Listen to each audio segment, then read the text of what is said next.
guys, good morning. Magluluto tayo ng adobong hiton dagat. Ayan hiton dagat.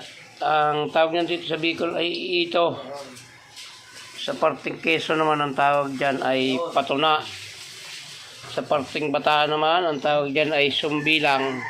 So ayan, i-adobo lang natin sa kalamansi yan.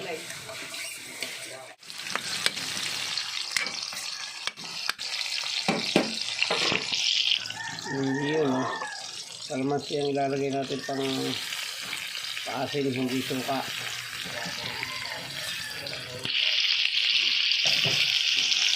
Masarap to guys.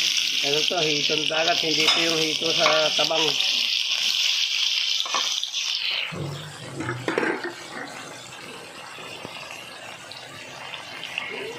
Lagyan mo natin ng toyo.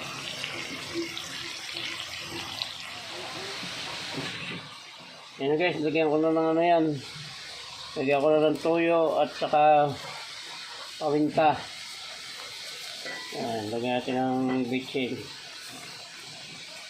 Kalamansi lalagay natin yan mamaya guys. Yan. Sasabawan ko ng kaunting-kaunti lang. Para yung paminta lumbog. Saka para abutin yung ibabaw.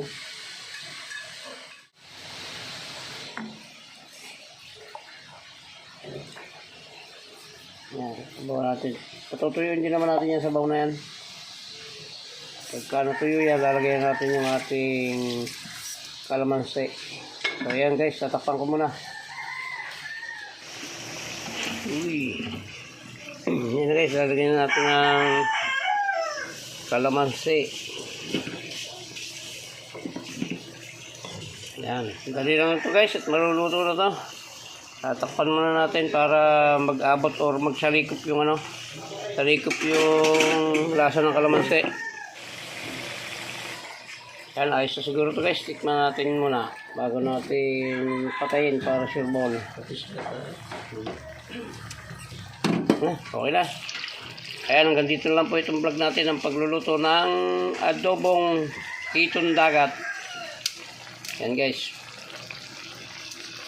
Luto na ito, masarap Ayan, muli po ay maraming salamat po sa inyong lahat. At hanggang dito lang po. Mabuhay po kayo at mabuhay tayong lahat. Bye bye na po. I love you.